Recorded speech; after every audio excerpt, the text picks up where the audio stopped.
여호수아 6장 1절로 7절 말씀.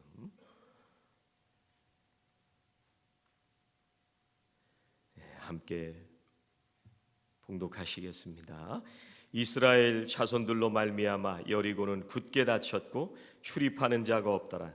여호와께서 여호수아에게 이르시되 보라, 내가 여리고와 그 왕과 용사들을 네 손에 넘겨 주었으니 너희 모든 군사는 그 성을 둘러 성 주위를 매일 한 번씩 돌되 엿새 동안을 그리하라. 제사장 일곱은 일곱 양각 나팔을 잡고 언약궤 앞에서 나아갈 것이요 일곱째 날에는 그 성을 일곱 번 돌며 그 제사장들은 나팔을 불 것이며 제사장들이 양각 나팔을 길게 불어 그 나팔 소리가 너희에게 들릴 때에는 백성은 다 큰 소리로 외쳐 부를 것이라.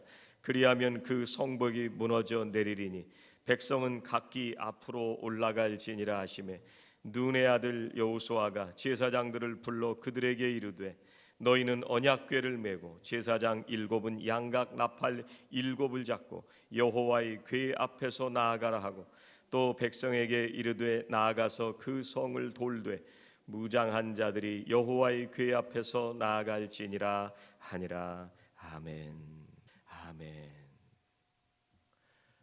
우리가 예수를 믿고 구원을 받으면 매일 좋은 일들이 생겨나고 또 기도하는 제목들이 매일 응답되는 그런 기적과 같은 신앙생활이 되면 좋은데, 실제로 우리 신앙생활은 예수님을 믿고 나서도 고난이 닥쳐올 때가 굉장히 많습니다.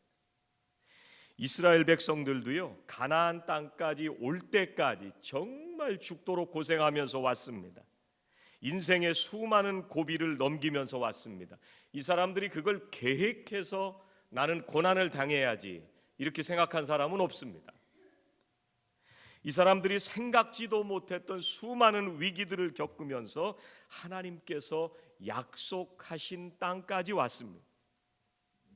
그런데 약속의 땅을 눈앞에 두었으면 이제는 탄탄대로가 열려야 되는데 눈앞에 여리고성이 나타났습니다. 그럴 때마다 우리는 당황하게 되고요, 놀라게 되고요, 또 두려울 때가 많습니다. 이 여리고라고 하는 것은 정말 무너뜨리기 어려운 성입니다. 이중으로 성벽이 되어 있고요, 이것이 정말 웬만한 군사력을 가지고는 무너뜨릴 수 없는 난공불락의 요새입니다. 그래서 우리 힘으로는 도저히 할 수 없다는 생각이 드는 한계를 느끼는 성입니다.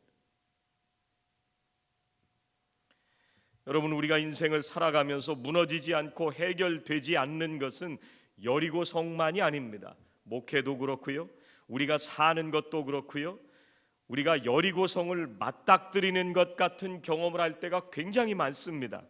가정의 문제도 그렇고요, 사업이 어려워질 때도 있죠, 직장에서 어려워질 때도 있죠, 인간관계 속에서 여리고성을 만날 때도 있습니다. 때로는 내가 몸이 아픈 질병의 여리고성을 만날 때도 있습니다. 이럴 때 우리가 어떻게 해야 되나요? 여리고성이 우리 앞을 가로막고 있을 때 하나님을 믿는 사람들은 어떻게 해야 되나? 오늘 말씀해 보니까 제일 첫 번째는 하나님의 말씀입니다. 2절 말씀 같이 보세요. 여호와께서 여호수아에게 이르시되 보라, 내가 여리고와 그 왕과 용사들을 네 손에 넘겨 주었으니. 여호와께서 여호수아에게 뭐라고 하셨어요? 이르시되. 여호와께서 여호수아에게 이르시되. 이르시되라는 말씀은 하나님께서 말씀하셨다는 얘기입니다. 하나님은 말씀하십니다. 우리가 신앙생활을 하면서 하나님께서 말씀하신다는 것을 잊어버릴 때가 있습니다. 하나님께서 나에게 가야 할 길을 말씀해 주시고 우리가 혼란 속에 있을 때 어떻게 해야 될지를 말씀하신다는 것을 기억해야 됩니다. 여러분, 하나님께서요, 무에서 유를 창조하실 때도 말씀으로 창조하셨습니다. 아브라함을 갈대아 우르에서 불러내실 때도 말씀하셨습니다. 바울이 1차 선교여행, 2차 선교여행을 하는 그 모든 길들을 하나님께서 말씀하셨습니다. 우리가 살아야 할 길을 말씀하시고 우리가 가야 할 길을 말씀해 주십니다. 우리는 여리고성 앞에서 언제나 두려워하고 방황하고 절망하고 헤맬 때가 있습니다. 그래서 우리들은 하나님의 말씀인 성경으로 돌아가는 것입니다. 언제든지 우리는 성경으로 돌아갑니다. 여러분, 중세에요, 타락했던 천주교를 개혁하기 위해서 바른 신앙으로 살려고 했던 종교 개혁자들이 내걸었던 기치가 뭐냐면 솔라 스크립투라예요. 성경으로 돌아가자, 오직 성경으로. 종교개혁자들이 했던 것은 조직을 재정비한 게 아니었습니다. 구조를 개편했던 것이 아닙니다. 성경으로 돌아갔습니다.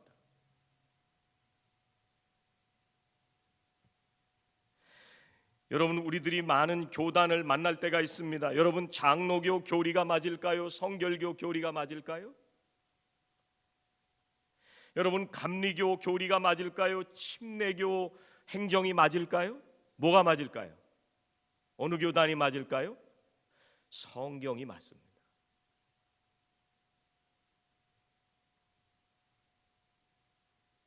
우리 개인의 인생도 말씀으로 돌아갈 때 우리는 길을 알 수가 있습니다.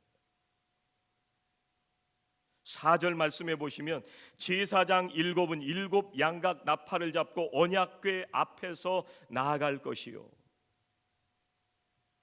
하나님께서 이스라엘 백성들에게 명령하신 것은 전쟁을 하라고 지금 말씀하시는 게 아니에요. 언약궤를 앞세우고 그것을 따라가라고 말씀하십니다. 언약궤는 하나님의 임재를 상징하는 거예요. 그 안에는 하나님의 말씀이 들어 있습니다. 그걸 따라가라.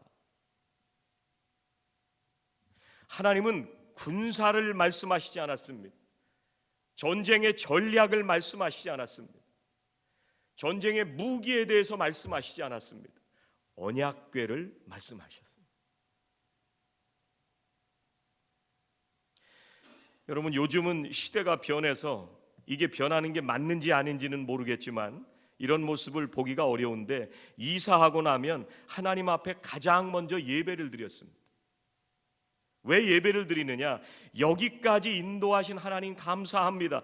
내 인생이 잘 돼서 이사했건, 내 인생이 어려워서 이사했건, 하나님께서 우리를 이주하게 하신 것은 우리의 인생이 하나님의 섭리 속에 있고, 그 이주하게 하신 하나님의 인도하심을 감사하면서 앞으로 우리의 삶을 하나님 인도해 주옵소서, 하나님의 말씀을 붙들었단 말이에요. 옛날에는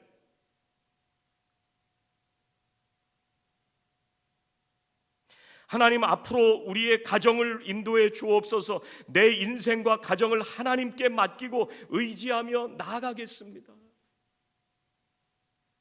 개업 예배도 마찬가지죠. 이 기업을 하나님께서 주관하시고 하나님의 선하신 뜻을 따라서 살겠습니다. 이게 신앙 고백이잖아요.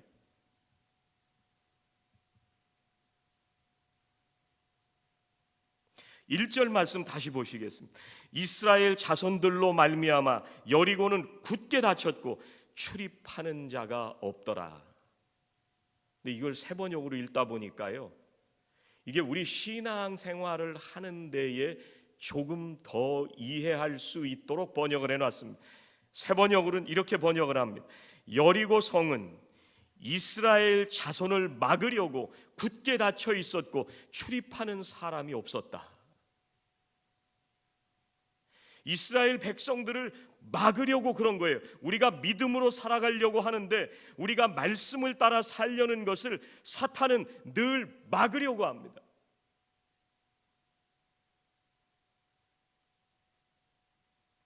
하나님을 믿고 나아가는 것을 막는 것들이 수도 없이 많이 있잖아요. 우리가 말씀으로 살려고 하는데 말씀으로부터 벗어나게 하는 것들이 너무나 많이 있습니다. 잘못된 가치관들이 그렇죠.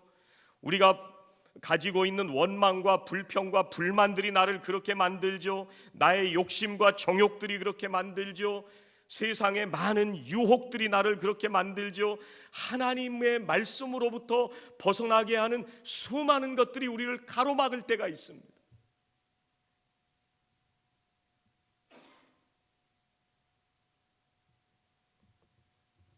하나님께서는요, 이스라엘 백성들에게 여리고성을 하루에 한 바퀴 돌라고 말씀을 하셨어요. 그리고 마지막 날엔 7바퀴 돌아라. 전투를 하는 것도 아니고요, 법궤를 앞세우고 도는 이 시간은 하나님이 하신다는 것을 믿는 과정입니다. 2절 뒷부분에 보시면 이렇게 말씀하십니다. 내가 여리고와 그 왕과 용사들을 네 손에 넘겨주었으니, 하나님이 내가 넘겨주었다, 뭐라는 말씀이에요? 넘겨주었으니까 믿으라는 말씀이에요.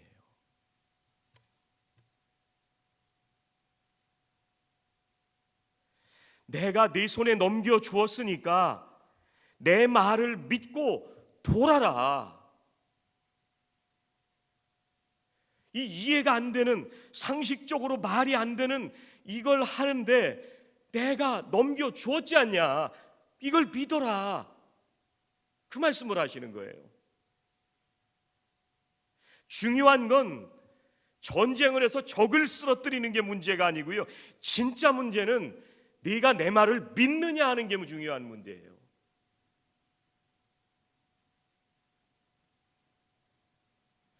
내 마음속에 하나님의 승리를 확신하는 것이 왜 중요한 문제냐면요, 그래야 나중에 문제가 다 해결되고 나면 하나님이 하셨다는 것을 감사하고 고백하게 됩니다. 야, 이 성이 이렇게 견고했구나. 이걸 내가 무너뜨리는 건 정말 불가능한데, 내 힘으로는 안 됐는데 하나님이 하셨구나. 왜 이렇게 고백할 수 있어요? 도는 동안 하나님의 말씀을 믿었기 때문에 이렇게 고백이 가능한 거예요.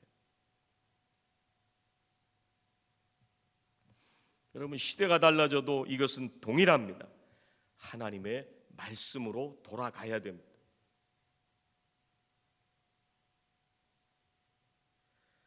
여러분, 어제와 그저께 속해 모이셔서 아마 공과를 함께 나누신 분들은 고난과 박해 속에서 오히려 복음이 확장되고 생명의 역사가 일어나는 하나님의 놀라운 섭리를 함께 나누고 적용하는 질문을 통해서 나의 삶에 적용해 보셨으리라고 생각이 됩니다.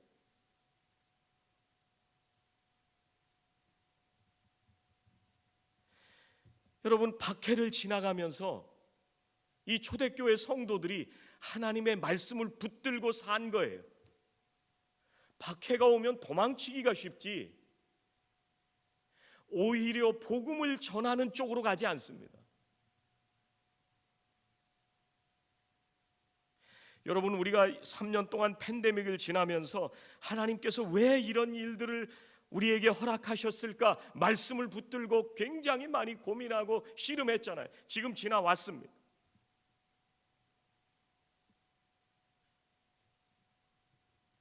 여러분, 내 인생 가운데 여러 가지 일들이 생겨납니다. 시련이 찾아오고 고난이 찾아오고 직장에서 어려움을 겪을 때도 있고 사업이 실패하고 인생의 고비가 다가올 때가 있습니다. 그때 우리가 어떻게 해야 할까를 물어야 하는데 어디로 돌아가느냐? 하나님의 말씀으로 돌아가야 되는 거예요.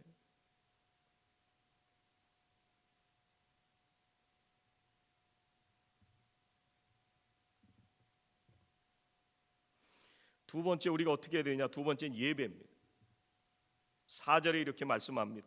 제사장 7은 7 양각 나팔을 잡고 언약궤 앞에서 나아갈 것이요, 7째 날에는 그 성을 7번 돌며 그 제사장들은 나팔을 불 것이며.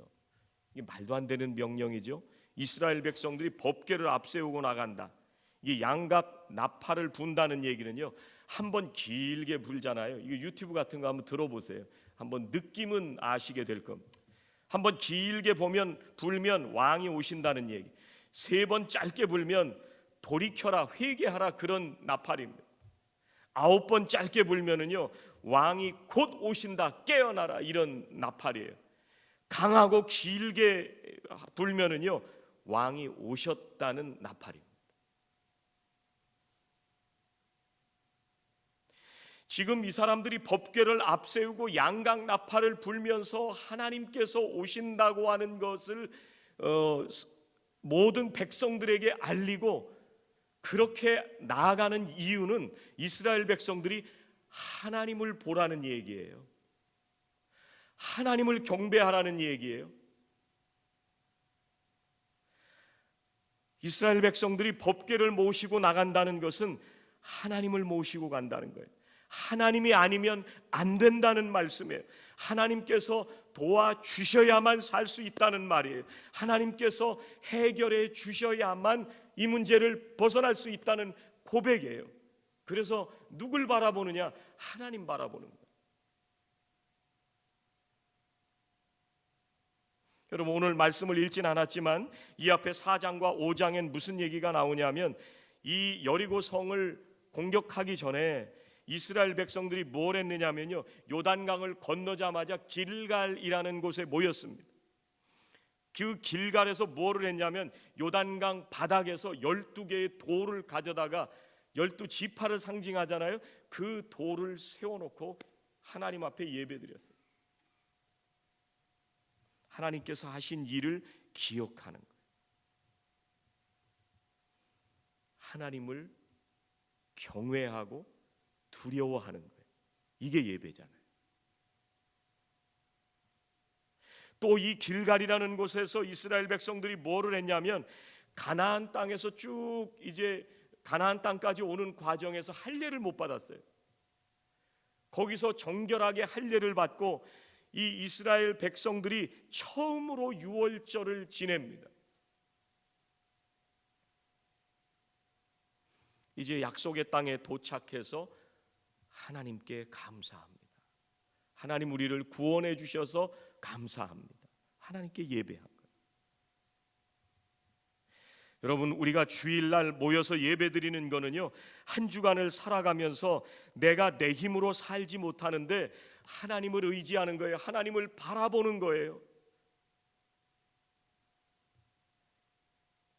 에이든 토zer 목사님이 예배인가 쇼인가 이런 책에서 이런 말씀을 하셨어요. 우리 마음을 안정시키고 달래기 위해서 교회에 간다는 사람들의 말에 나는 동의할 수 없다. 예배 드릴 때 우리 마음이 안정되고 평안을 얻는 것은 사실이지만 그것이 교회 출석의 1차적인 목적은 아니다. 그 목적은 예배를 드리는 것이다.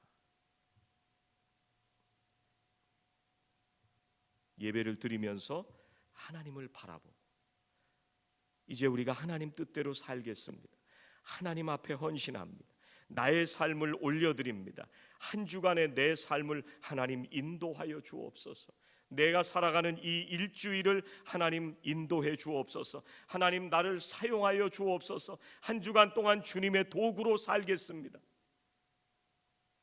그러다가 금요일 날 속회에 모이는 거예요.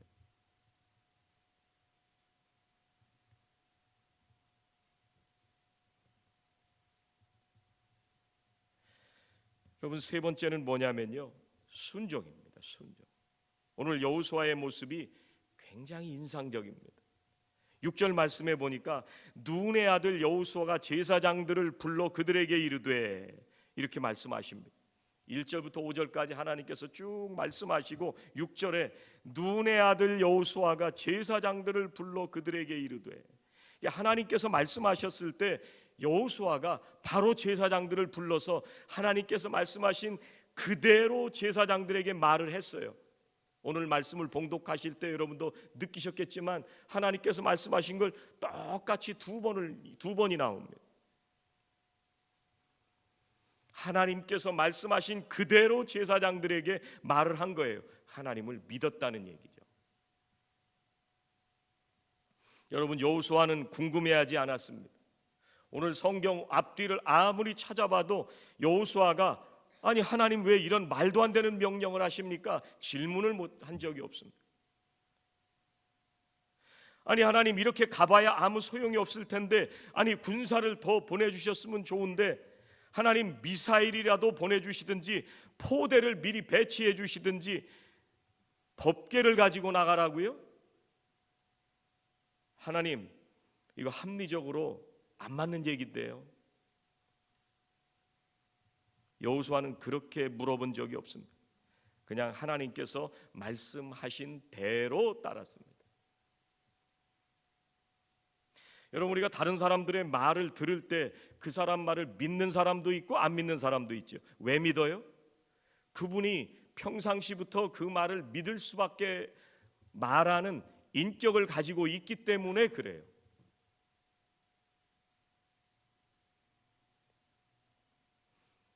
그 사람의 입에 나오는 말을 믿는 게 아니라 그 사람의 인격을 믿기 때문에 입에서 나오는 말을 믿는 거예요.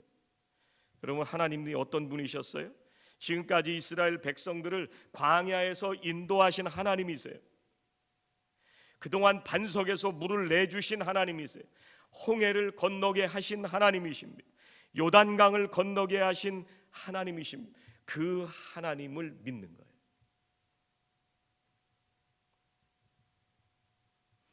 그 하나님께서 뭐라고 말씀하시냐면 네 손에 넘겨주었다. 여러분, 하나님이 그렇게 말씀하실 때 과연 믿어질 수 있을까요?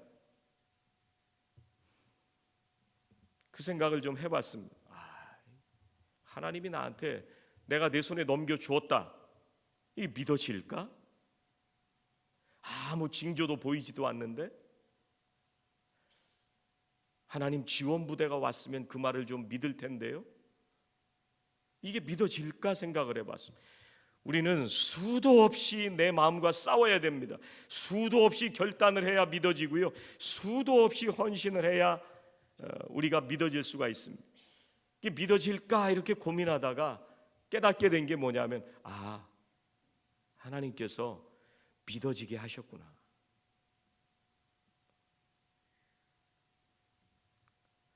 하나님께서 여호수아가 아무 질문도 하지 않고 말씀하신 그대로 바로 제사장들에게 가서 전달하는 그 모습을 보면서 하나님께서 여호수아에게 믿음을 주셨구나.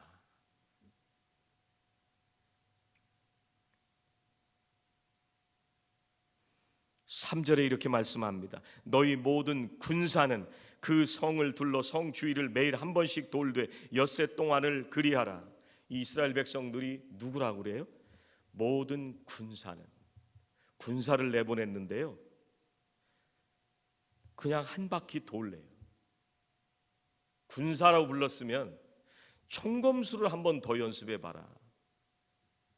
앞으로 있을 백병전을 대비해서 검을 숫돌에 갈아라. 육탄전에 대비해서 특공무술 기본기를 다시 한번 소대별로 훈련해라, 이렇게 말씀하시지 않았어요. 군사로 부르셨는데 한 바퀴 돌라고 말씀하셨어요.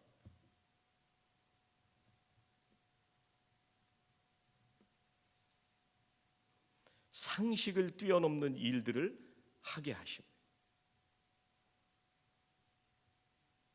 여러분, 성을 6일 동안 돌 때 이틀쯤 지났더니 이상한 일이 좀 일어나면 얼마나 좋겠어요. 막 지진이 막 3.5 정도 일어나서 우리가 느낄 정도로 막 여리고성이 막 흔들흔들거린다. 진짜 하나님 오시나 보다. 한 4일 5일쯤 돌았더니 성벽 한쪽이 막 쩍쩍쩍 갈라지는 소리가 나고 막 위에서, 성벽 위에서 돌들이 막 떨어지는 게 군데군데 보이고, 이러면 얼마나 좋겠어요. 잘 믿어질 거 아니에요.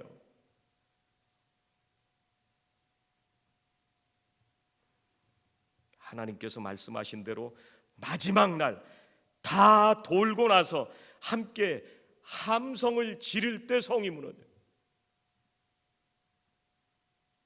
여러분, 요단강을 건널 때도 요단강이 갈라지는 것도요, 법궤를 맨 제사장들의 발이 요단강에 들어갈 때 갈라진 거예요.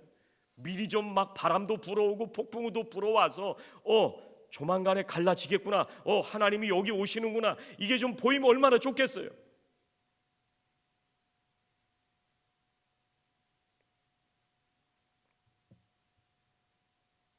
왜 이렇게 마지막에 변화가 일어나는지 4절에서 이렇게 말씀하십니다. 제사장 7은 7 양각 나팔을 잡고 언약궤 앞에서 나아갈 것이요 7째 날에는 그 성을 7번 돌며 7이 지금 몇 번 나오는 거예요? 여러분, 7은 완전 숫자입니다.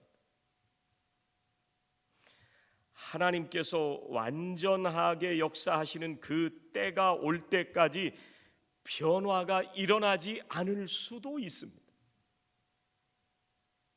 그때까지 하나님을 믿고 인내하는 것이 순종입니다. 하나님의 방법으로 하나님의 시간에 일들이 일어날 때까지 그대로 하는 것이 그게 순종이에요. 사람들은 어쩌면 비웃었을지도 몰라요. 저거 바보들 아니야? 하루 이틀 돌고 3일 4일 도는데 아무 일도 안 일어나요. 분명히 성 안에 있었던 사람들이 비웃었을지도 모릅니다. 이 바보들처럼 저거 뱅뱅 돌고 있네.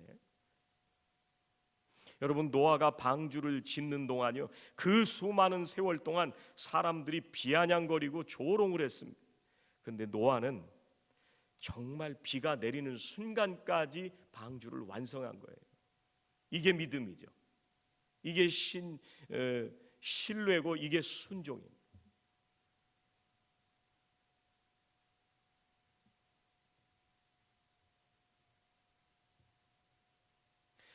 여러분, 이스라엘 백성들이 성을 돈다고 뭐 별일이 일어나겠어요? 성경에 보면 여호수아라는 이름을 우리가 쉽게 발견하지만 거기 있는 같이 돌았던 수많은 사람들의 이름은 성경에 나오지도 않아요. 그런데 그 온 백성들이 함께 도울 때 하나님의 놀라운 역사가 일어나기 시작합니다.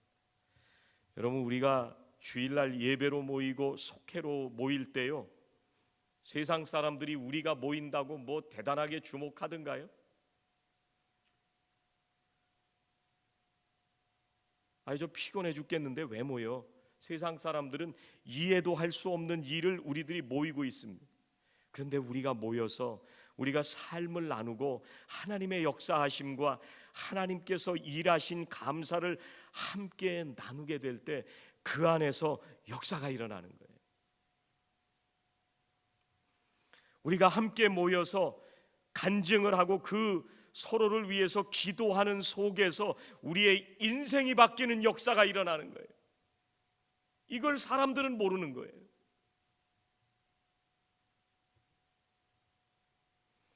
여러분, 우리가 하는 사역이 뭐 그렇게 대단할까? 우리가 하는 작은 섬김, 사람들이 알아주지도 않는데 내가 이 사람을 섬기고 저 사람을 돌보고 하는 이런 일들이 정말 눈에 띄기나 할까? 누가 아무도 알아주지 않는 것 같은데, 그런데 여러분들이 했던 섬김과 여러분들의 기도와 여러분들의 순종은, 그 섬김의 작은 실천 하나는 반드시 하나님의 때에 놀라운 기적을 만들어낼 줄로 믿습니다.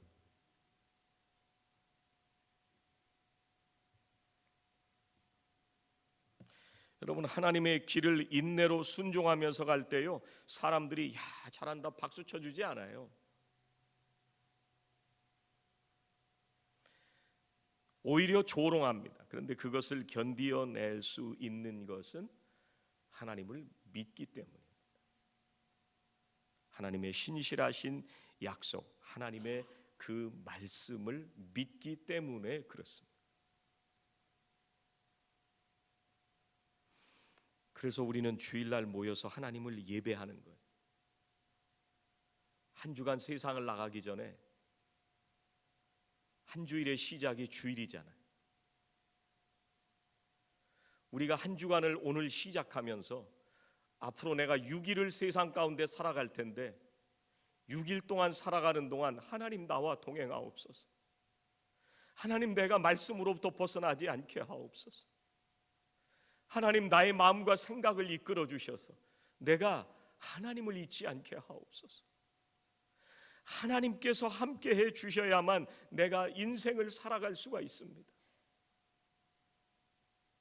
내가 이 시간 하나님만 바라봅니다. 그게 예배예요.